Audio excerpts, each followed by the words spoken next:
Hello everyone, I'm Michael Martin, and it's my privilege to serve as ECFA's president. I want to welcome you to today's webinar as we present How Are Finances Fueling Ministry During the Pandemic? What an important topic, and I couldn't imagine anything more timely right now. Well, as we'll share more in a moment, today's webinar is really made possible by you, and that is from recent data that we collected in an ECFA research survey of more than 1,500 churches and ministries. So as we get started, thank you for making this webinar possible. So whether you're with us live today or tuning into the recorded webinar on demand, we appreciate you setting aside this time to invest in your learning and leadership. Well, joining with me is ECFA's Vice President of Research and Equipping, Dr. Warren Byrd. Warren heads our research efforts, and today he'll be providing insights based on ECFA's survey of giving during the pandemic. I'll say some other great things about Warren later when he formally joins us. But before we go further, let me formally open us in prayer and ask the Lord's blessing on our time together. Heavenly Father, I thank you today for each person who has joined us for this webinar. I thank you for the ministries they represent and the wonderful kingdom ministry that continues to go forward even during challenging times. Lord, I thank you for the information that we have to share today regarding, in many ways, even though there has been some challenges, God, your continued faithfulness to us in this season. Lord, we just pray that you'd open our minds, open our hearts today, help us to be discerning in these things, and we also pray that we would just continue to be good stewards of all the resources that you've blessed us with. Again, we just ask your blessing on Warren as he shares with us today, and also for each person who joins us. We ask that you bless this time together. In Jesus' name, amen. Well, let's quickly cover a few housekeeping items before we jump right into today's topic. First, throughout the webinar, you can email your questions to webinar@ecfa.org. We'll be reserving time towards the end of the hour to cover as many questions as possible. Each person desiring continuing education credit must be separately logged into the webinar today and answer all polling questions when they briefly appear on the screen, like the one you see now.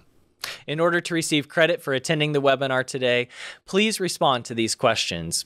If you have technical difficulties with our continuing education polls, simply email your responses instead to webinar@ecfa.org. Even though the polling questions are required only for continuing education credit, we will appreciate everyone's participation. Finally, a copy of today's PowerPoint slides should have recently landed in your email inbox. If you didn't receive them, they can be found on your screen on the GoToWebinar control panel under the handouts icon. Well, now with those important matters covered, let's jump right into today's content on how are finances fueling ministry during the pandemic. My co-presenter is Dr. Warren Byrd, former pastor and seminary professor and author or co-author of 33 books. That's right, 33 books for ministry leaders. His most recent books being on pastoral succession and on healthy mergers. During his time at ECFA as Vice President of Research and Equipping, Warren has already led us through a lot of outstanding research projects. Warren, let's summarize the big news here at the top of the webinar. Exactly 15 days ago, you closed a survey and have analyzed the findings and created a richly illustrated report that we just released today. The folks who are on the webinar are getting the VIP copy of the survey. I think the title and the subtitle that we picked says it all. Optimism, yet again, financial hope grows despite the prolonged pandemic. People can certainly download that right now in the handouts icon in the GoToWebinar controls. But let's not just walk page by page through the report. Instead, why don't, Warren, we just take a step back and start with what are the three biggest findings from the research? Great question, Michael. And it's wonderful to do our first webinar together in your role as president of ECFA and most recently being executive vice president of ECFA. Joy to work with you. It's a joy to work with you as well. Thanks, Warren. You ask a great question, and looking at more than 1,500 completed surveys from churches and a wide range of Christ-centered nonprofits, here's my take on the three biggest findings. First, optimism is ticking upward. Now, let me define what we meant by optimism. I'm referring to the outlook of ministry leaders toward financial donations to their church or ministry in the 3 months of August, September, and October 2020.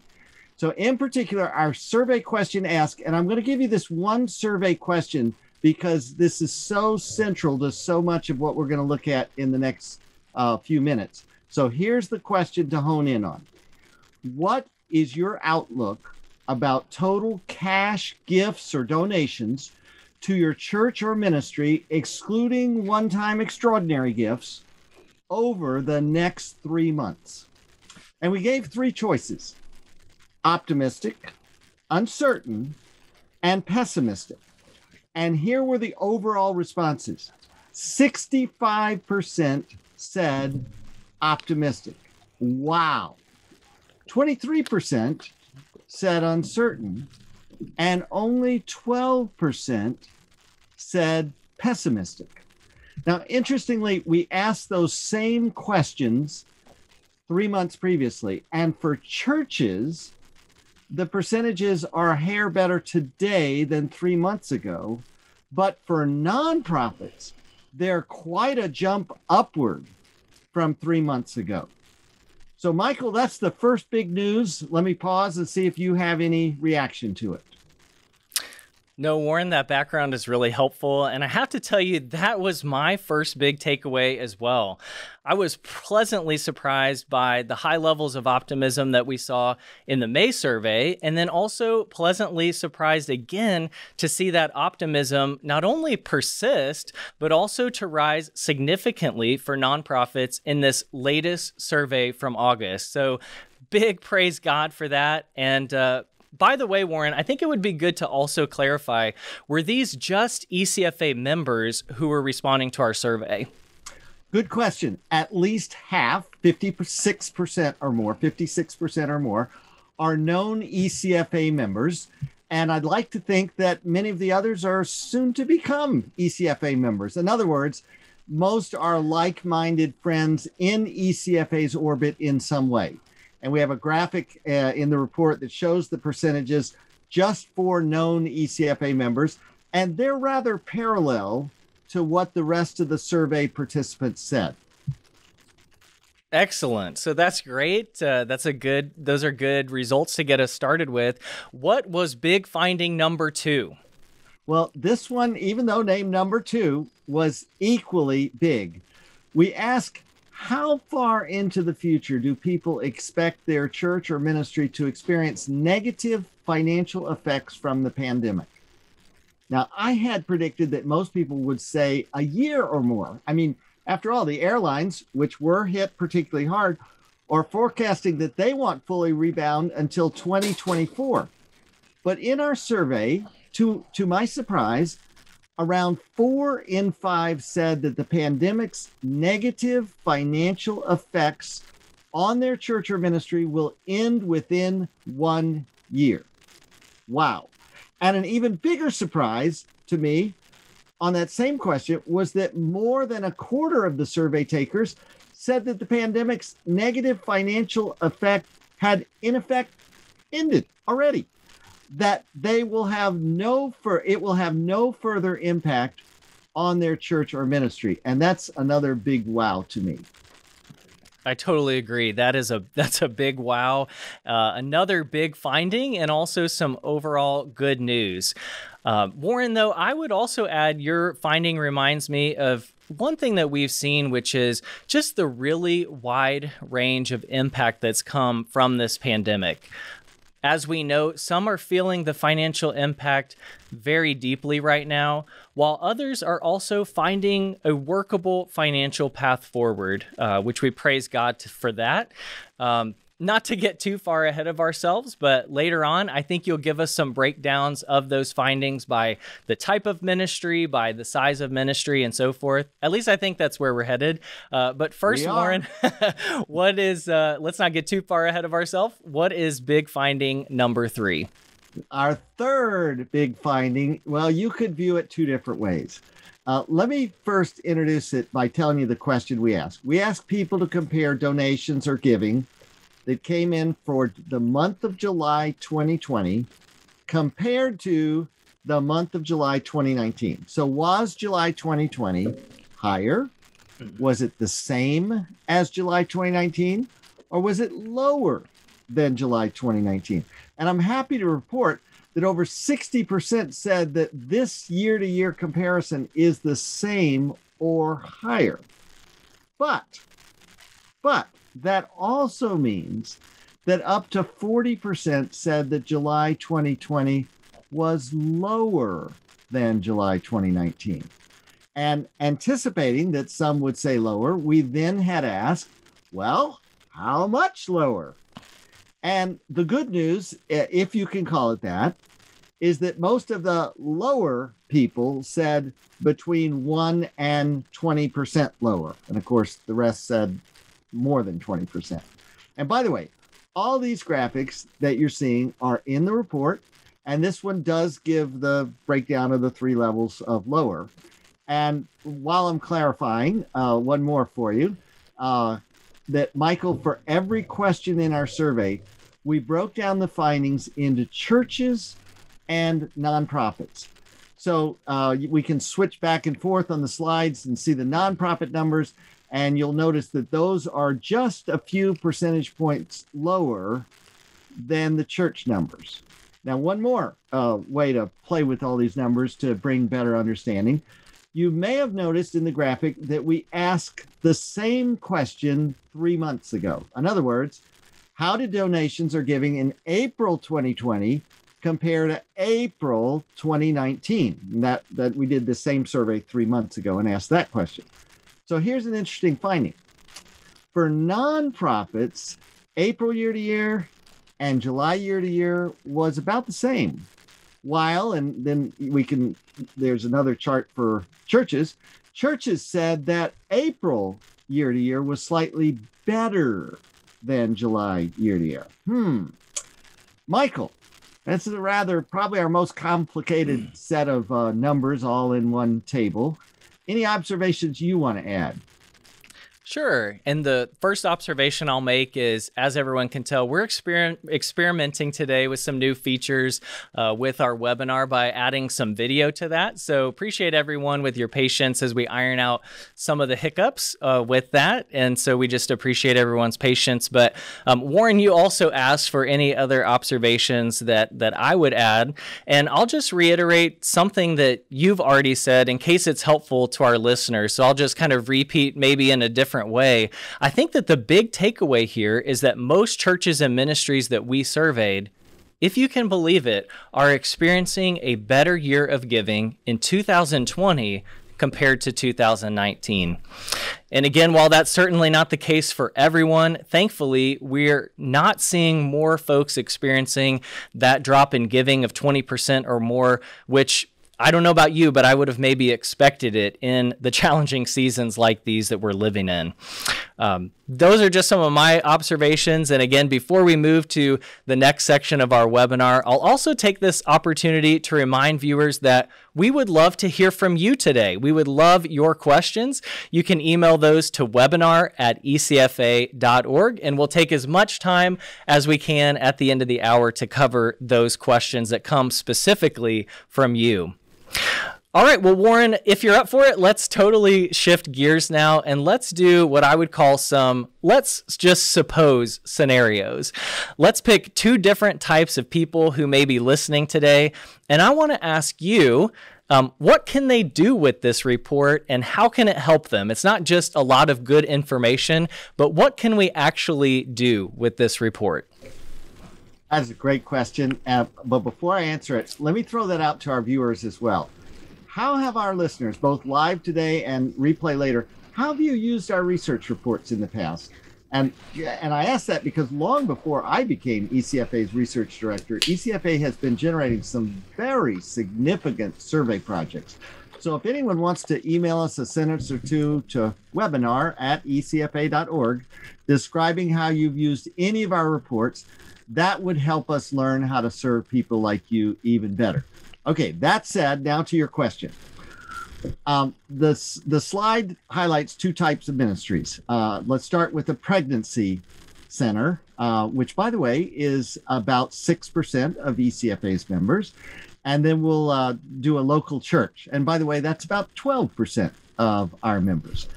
So let's jump into the pregnancy center. Michael, give us a hypothetical scenario for that pregnancy center. Yeah, happy to do that. And you can tell by just those statistics you're giving about ECFA's members, you must be our data guy. So you know about the percentages of all of our membership. So no, I think that's great. Let's just start with, say, a pregnancy center. And let's imagine that this center has a $1.5 million budget.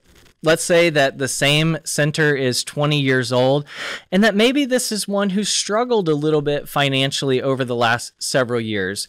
Warren, how can this report be helpful to the leadership team there at the center? Try to imagine ourselves in that scenario. Okay, I'm speaking to the leaders of the pregnancy center, and you've got this great report. I think it's a great report right in front of you.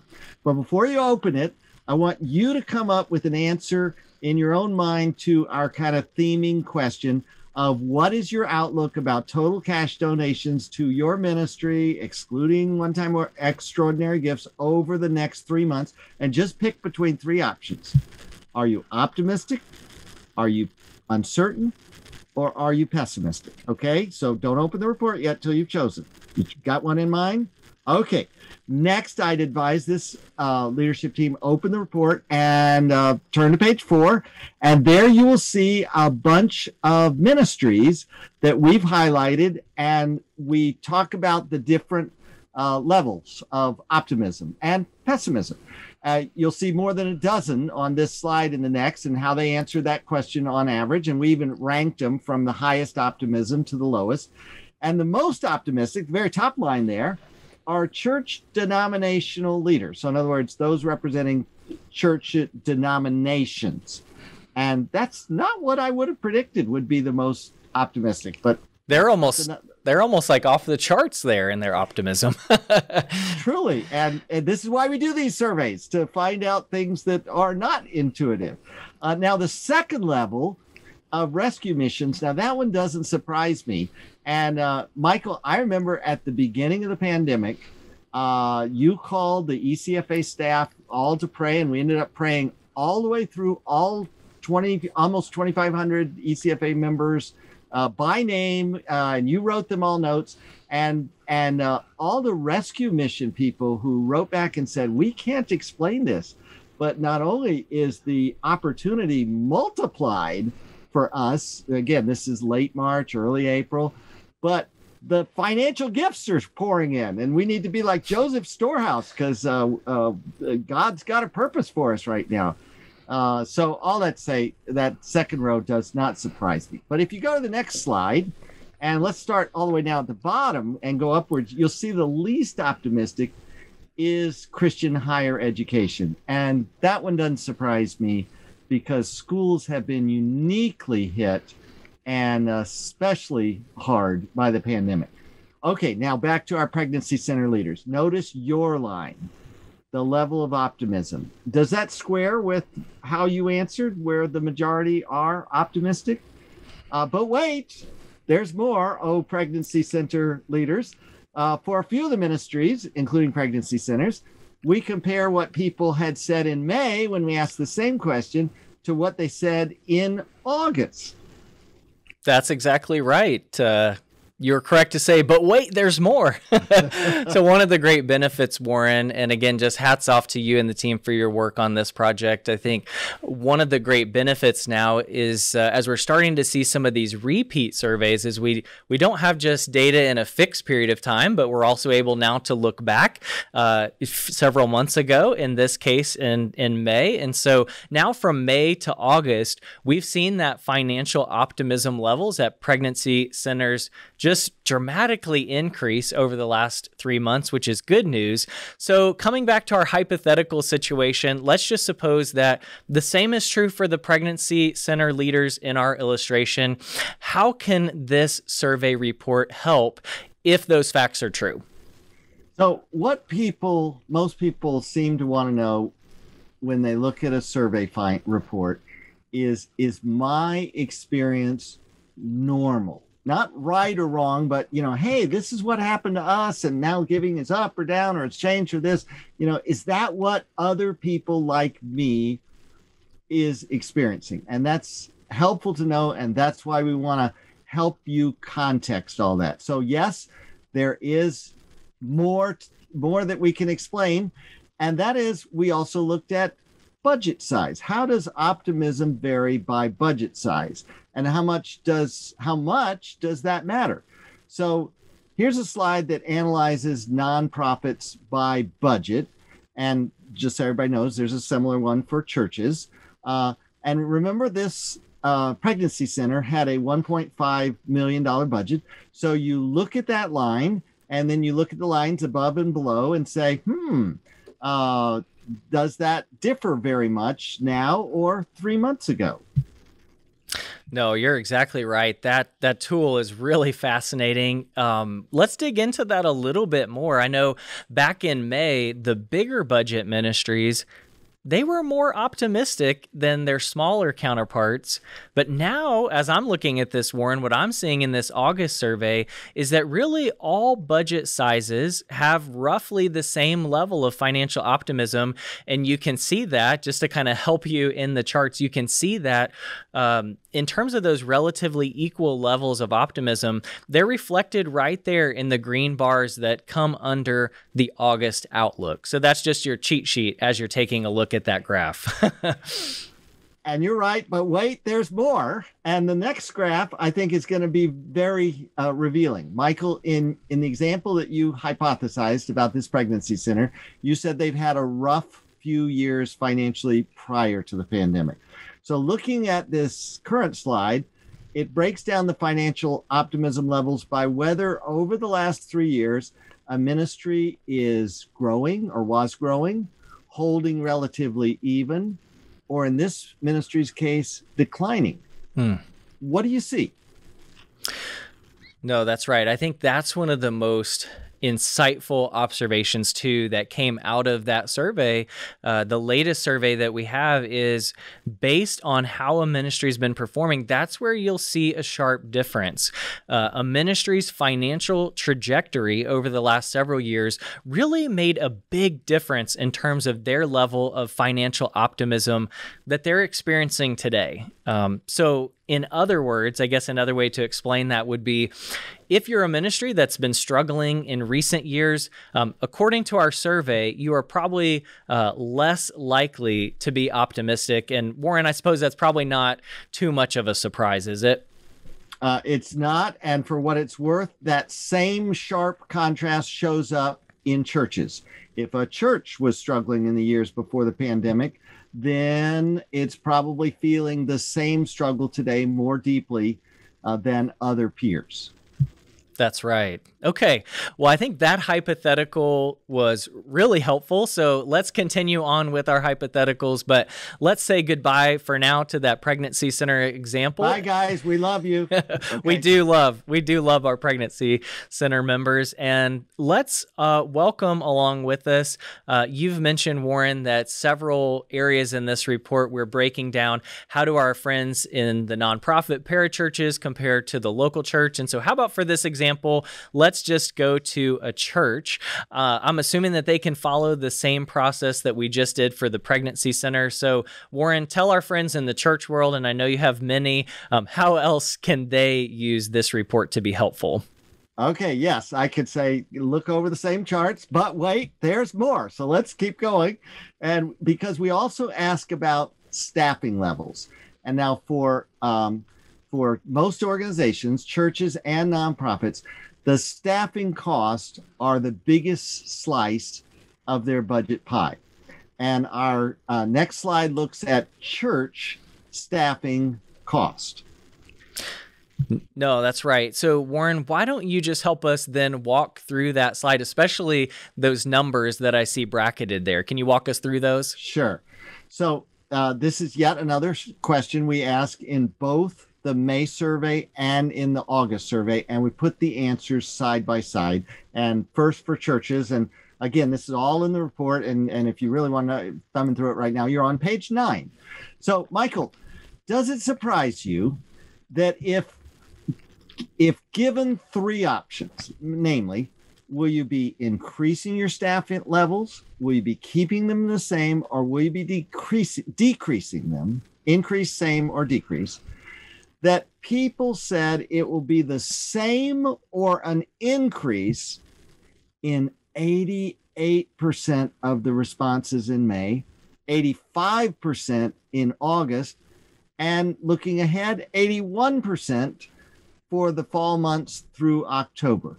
This feels rather high, but before you answer, Michael, let's toggle to the nonprofit answers to the same questions. Look at the bracketed comments there or numbers there again, and you'll see they are likewise almost as high. Well, you're right. You did read me. I think surprised, but surprised again. This was another one of those pleasant surprises. I was surprised to see them that high. But, you know, Warren, the other thing that I would point out as I was looking at this as well is when you really dig into it, these same numbers would also mean that since the last survey, more than 10% have decreased their staffing or they plan to do so. And so I know one of the things, while there is some good news certainly included within this report, one of the things that we don't want to do is we don't want to gloss over the fact that, you know, there is some really real pain that's out there that many churches and many nonprofits are feeling, especially certain ministry segments. Warren, you mentioned some of those opportunities that we've had to pray for our members. You know, I would mention particularly the camps that are ECFA members, or maybe short-term international missions, higher education organizations. Those in particular have experienced some of the worst of the pandemic. But coming back to, Warren, to what you were asking, I think overall, these high numbers were really good news for most. And many of our members that we've seen are finding the financial support that they need. Let's keep moving here. And I started the webinar, Warren, by asking you about, what are the biggest surprises that you found in the data? I guess now what I would want to turn to, Warren, would be, what are some of the greatest concerns that you would see that the survey raises? What did we spot? Good question. And let me begin with an analogy. During the pandemic, medical authorities keep telling us that the most vulnerable people are those with pre-existing conditions, asthma or some other weakness in our immune system. Likewise, of all the data comparisons I made in analyzing all these wonderful people who took part in our survey, the biggest contrast is consistently among those churches and ministries with pre-existing financial conditions. So in other words, if your organization's finances had a rough 3 years before the pandemic hit, you're likely still feeling the impact strongly. And it's harder for you right now to find a pathway toward financial recovery and stability. That's right. Well, let me just give a shot. I'll try to repeat what I heard you say. I think in short, Warren, is it that what happened to the churches and ministries that we surveyed in the 3 years prior to the pandemic, that has a strong influence on how the church or ministry is doing now, and then also the level of financial optimism that they're feeling towards the future. Is that what I heard you say? Yes, exactly. And here's a second big concern from the data. It identifies a potential downturn in non-staffing expenses. So while a majority of churches and ministries are able to maintain their staff, many are reducing their expenses for other services. Are people tightening their belts, or are they more strategically using their funds? Don't know.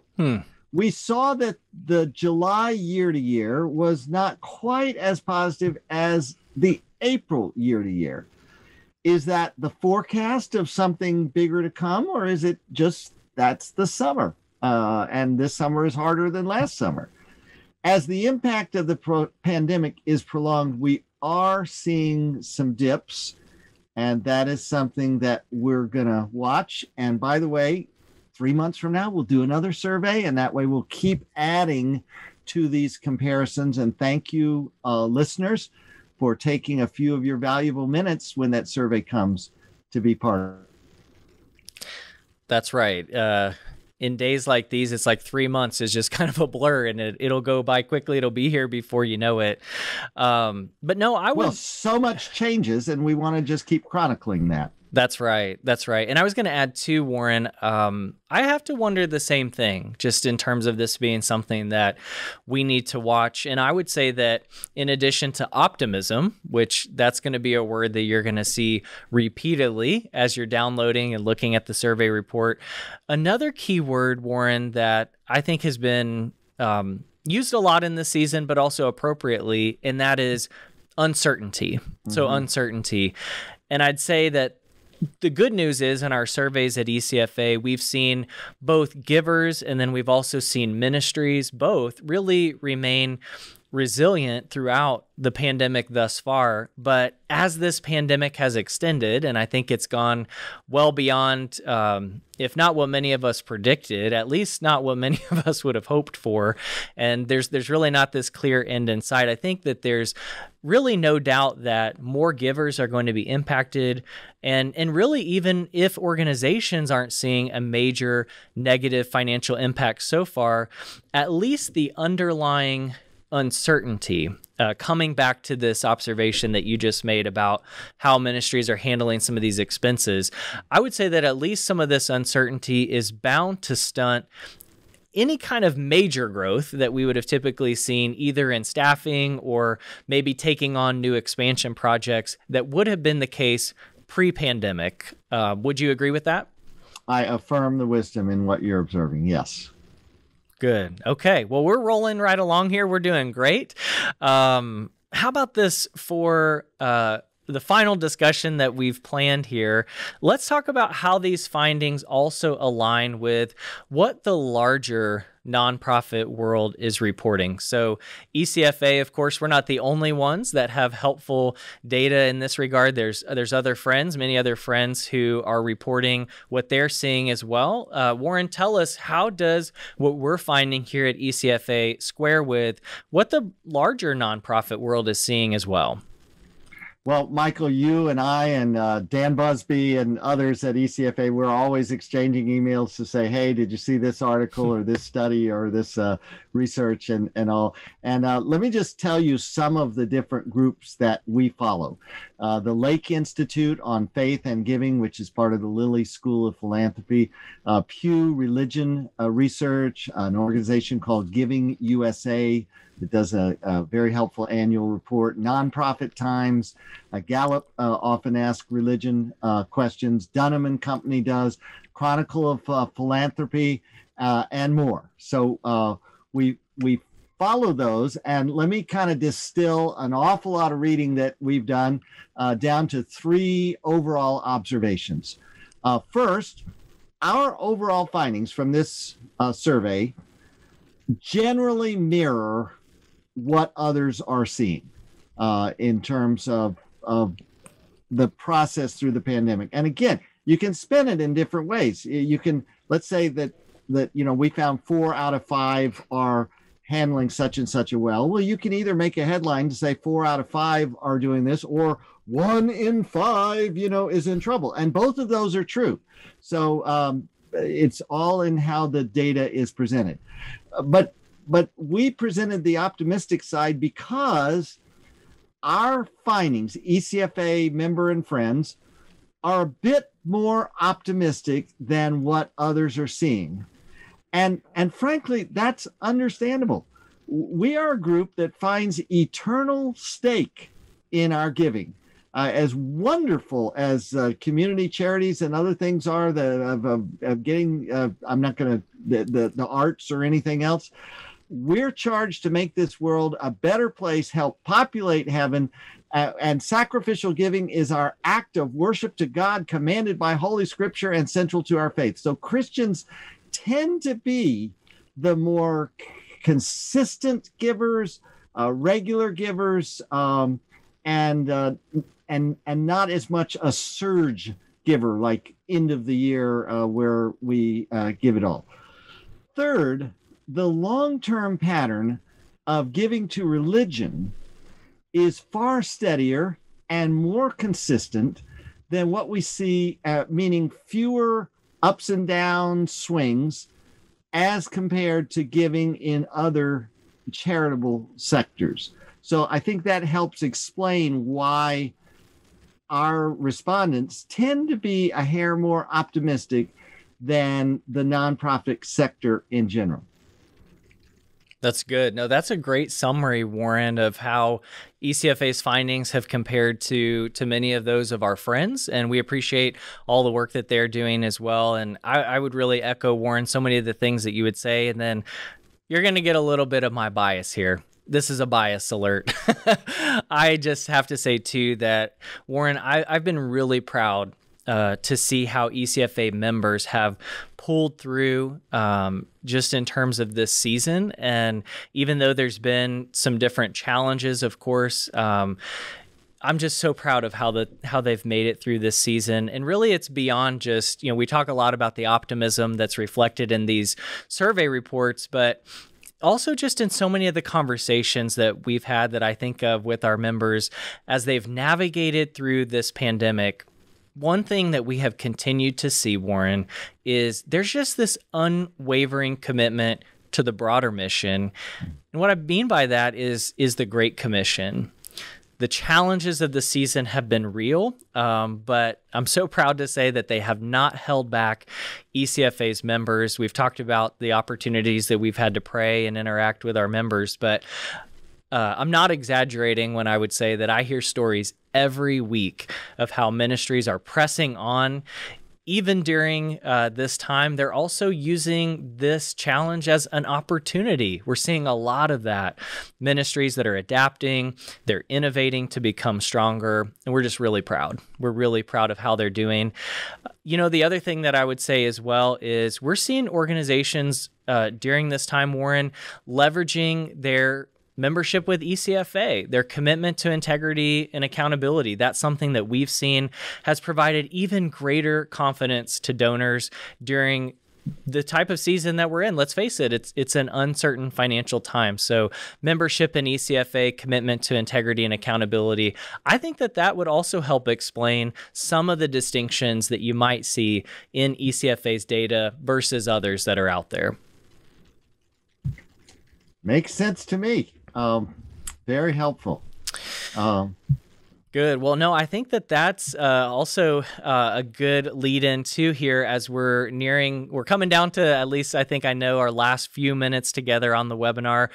We've got a Q&A session that's coming up, and let me remind everyone that we will take questions at the end, and you can continue to send those to us anytime by emailing us at webinar@ecfa.org, the address that's there on the slides. But first, Warren, I'd love it if you could just give us, we've talked a lot about numbers. Not everybody is a numbers guy. No offense. Not everyone is so much of a numbers guy as maybe you are. We've covered a lot of numbers. We've covered a lot of facts and trends today. Why don't you just give us a quick recap or maybe some of the highlights in terms of what we've covered and that can be found in the survey report? Sure. Okay, let me give you 5 summary observations, and they're on the screen as well. That this is something not in the printed report, though.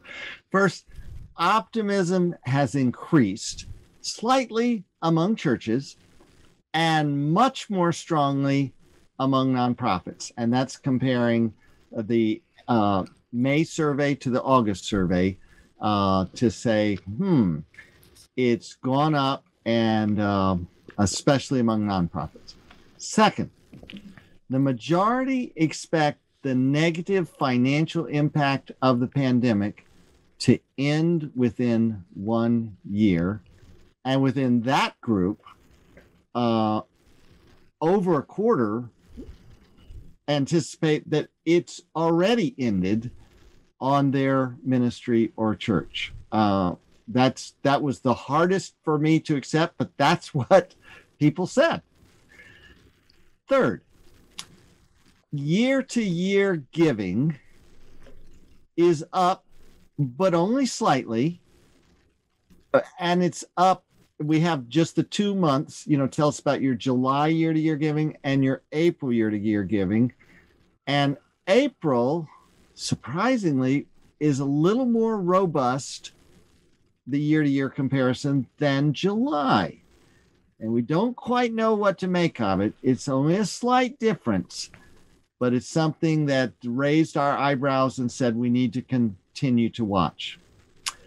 Fourth, optimism levels vary widely according to the ministry's growth prior to the pandemic. So in the 3 years prior, if you were struggling, you're more likely to be struggling now. And if in the 3 years prior to the pandemic, you were going gangbusters, your ministry was, or church, that's likely your rebound is going to be likely faster. Fifth and finally, in my summary, the plan for most seems to be to keep their staffing levels. A huge amount are keeping staff at the same or a few are actually increasing and anticipate doing so. And if there's any trimming, it looks like in non-staffing expenses is more where the trimming or tightening, or in some cases postponing, is happening. So Michael, that's my recap. Now back to you. All right. Well, that's a great summary of the journey that we've been on over our last few minutes together. And just another matter here before we get to the Q&A, and Warren, there's some great questions that are coming in, so look forward to covering those with you. We're going to highlight just a few upcoming opportunities for all of our listeners to engage with ECFA. The first is some of our upcoming webinars. We'll ask you to save the date. You can mark your calendars now for 2 more special ECFA webinars coming up this fall. On October 8th, attorneys Stu Lark and Bill Bright will be presenting a very timely webinar titled "The Supreme Court Redefines Discrimination Law: Practical Responses for Religious Employers." This webinar discusses steps that ministry organizations can take to strengthen their legal rights based on these important cases, including possible revisions to job descriptions and employment policies, specific points to include in performance evaluations, board-level policies, and more. And then also, Dr. Warren Byrd, our good friend who's been with us today, he'll be joining us again on November 19th for ECFA's 11th annual State of Giving webinar. This live webinar will explore the financial trends 1 year, 3 year, 5 year, and even 10 years that have been experienced by more than 2,000 of ECFA's members across that time. And that ranges from individual churches to more than 30 categories of Christ-centered nonprofits. Registration will open soon at the link that you see on your screen. We're also excited to share that ECFA has recently revised our 35 ebooks with topics including budgeting, cash reserves, copyright law, the minister's housing exclusion, and more. These resources are a free download to ECFA members at the link on your screen.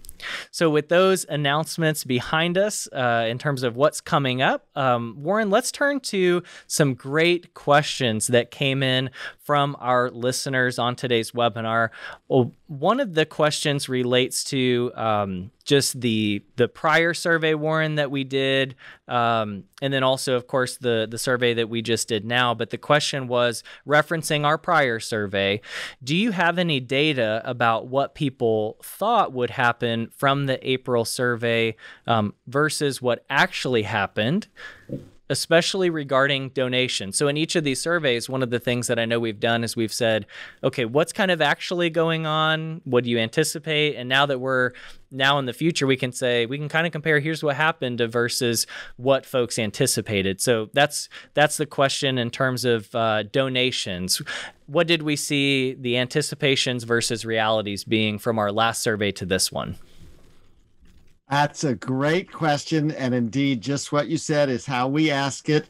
And we'll do that again next quarter and in 3 months. And I'll in my report, I'm dreaming of putting them all on top of each other. But the short answer is people in April were a little more optimistic about what they thought would happen than what they then reported 3 months later in what actually happened.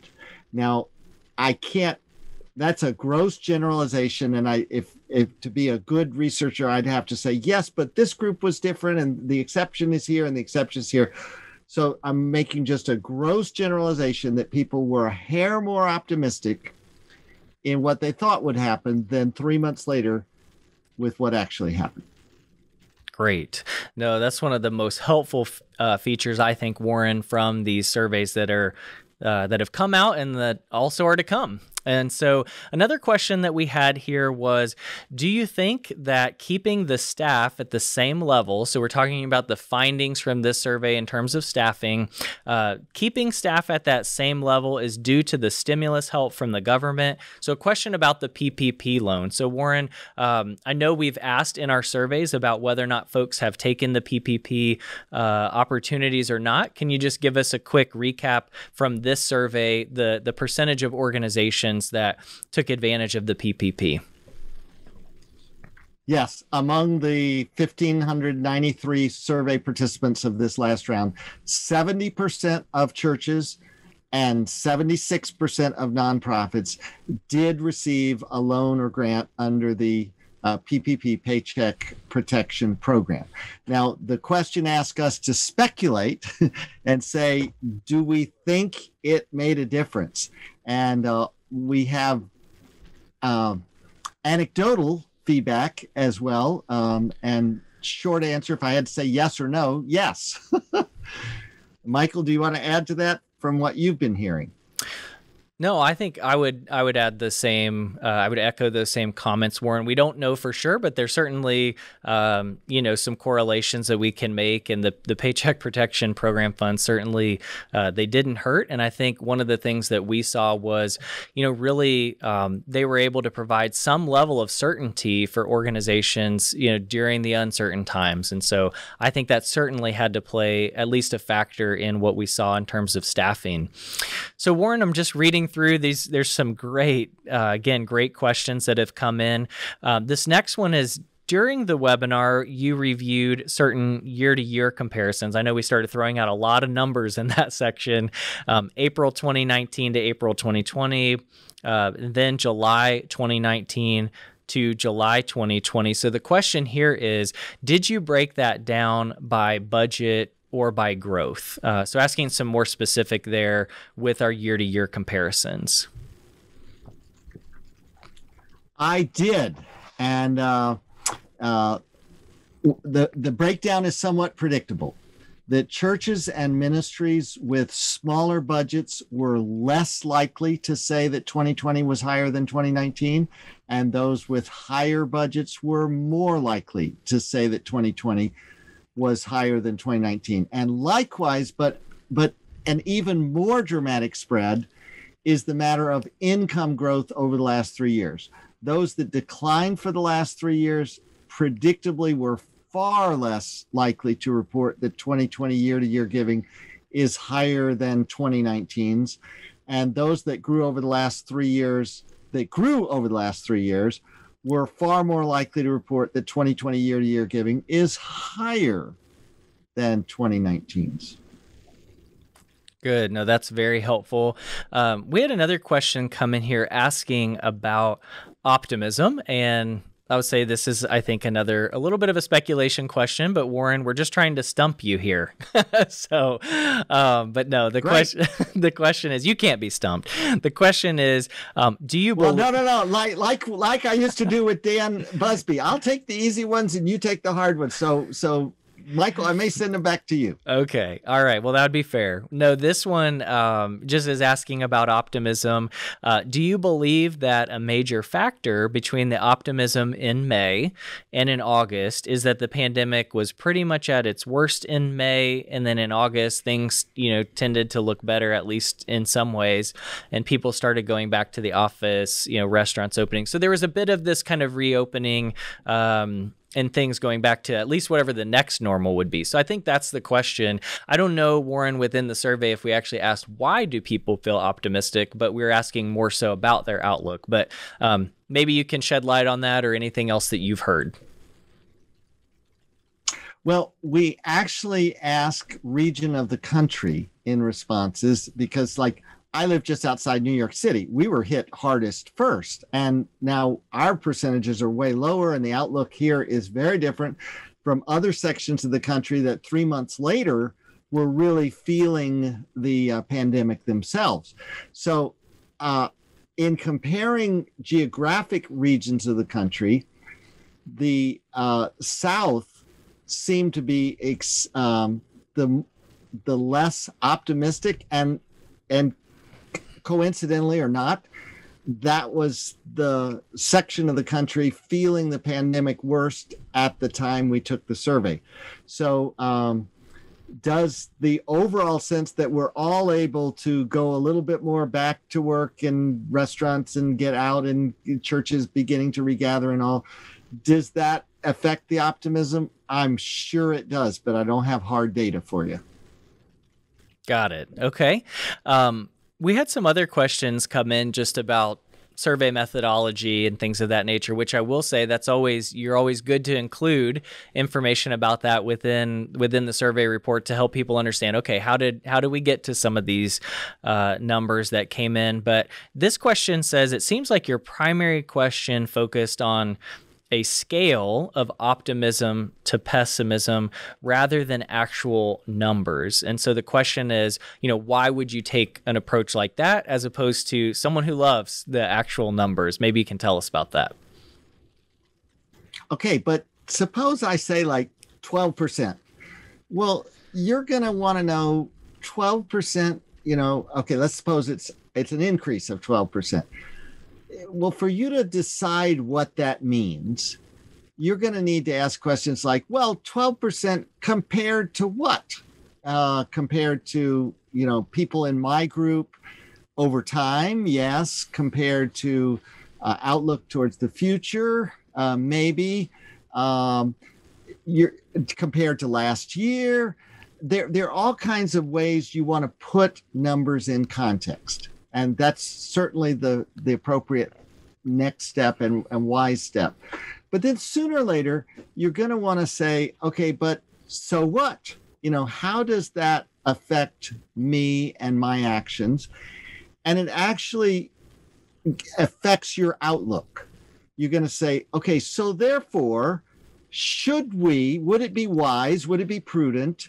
Do we sense the Lord's leading for us to take this course of action, or should we pause or retreat, or what should we do?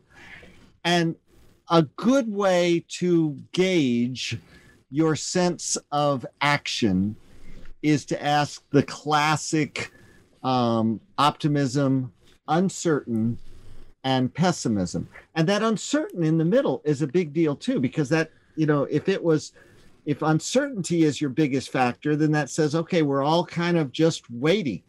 But optimism means, no, we're taking action. And that's why I so emphasize the optimism questions in our report. Perfect. No, that was really helpful.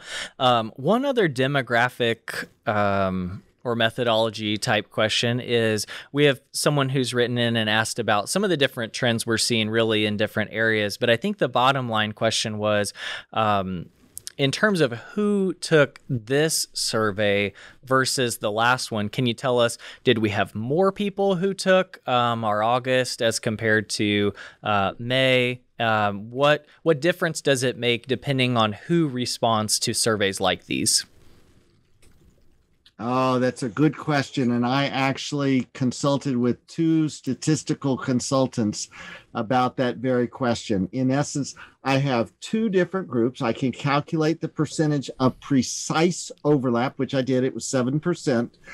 But are we able to say it's not technically a longitudinal study, which would mean the exact same people, but these are not just random people out there. This is a select group of like-minded people.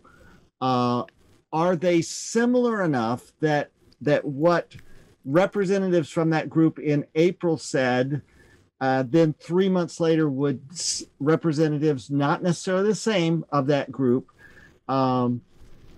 could you put them against each other and it be apples to apples? It is a common practice to do just what we did.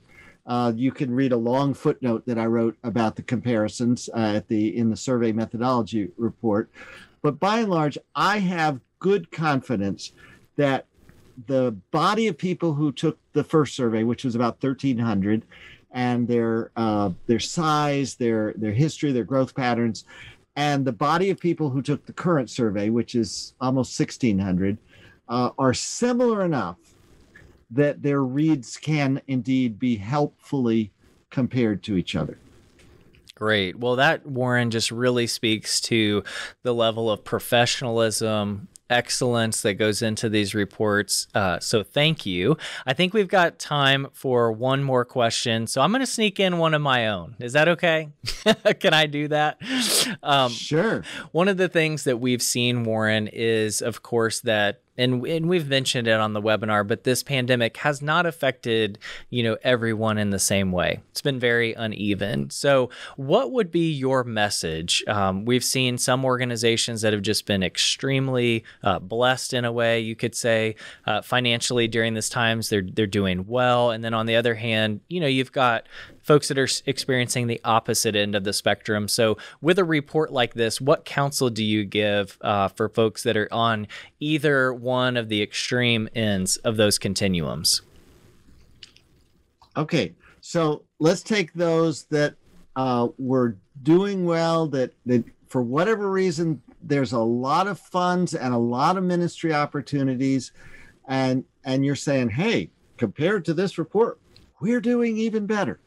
Okay, there are some out there, and if you have sufficient cash reserves for an emergency, I know you're saying, well, if a pandemic isn't a rainy day, what is? But let's say you didn't spend the reserve, you've got a few months of reserve, then go gangbusters in ministry. God has put you there for such a time as this. Go for it. Reach out, make a difference for Jesus, push the edges, do all you can. Now I'm going to speak to the other side. Those who are like, man, we were having a hard time going into the pandemic. We haven't fared as well financially. We're actually on the low end of most of your charts. What's the message for us? And I think prayerfully it is time to go back to the basics. What is our mission? How clear is our mission? Is the way we are delivering the mission God called us to? Is it connecting with the same kind of population, with the same resonance that it was when our ministry first started? You might do a retreat or something. In fact, we have a book. I was just going to reach for it, but I want Dan Busby, John Pearson put together ECFA tools and templates. It shows you how to do like a board retreat.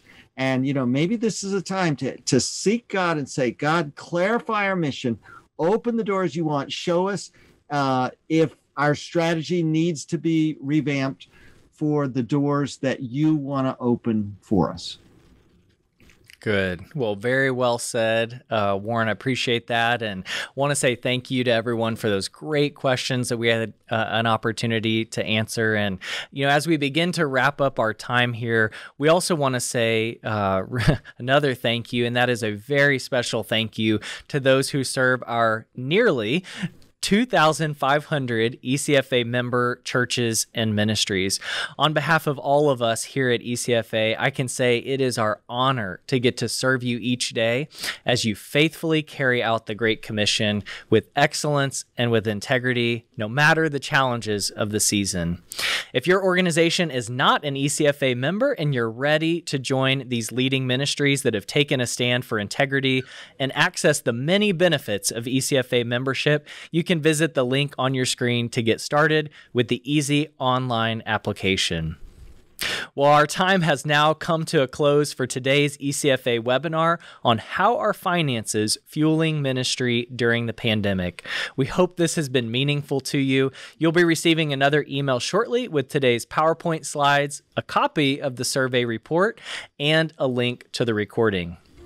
Again, I also want to add a special thanks to Warren Byrd for overseeing this excellent research and to each person who joined us today for this webinar. May God continue to bless you and your ministry as you faithfully serve in this season.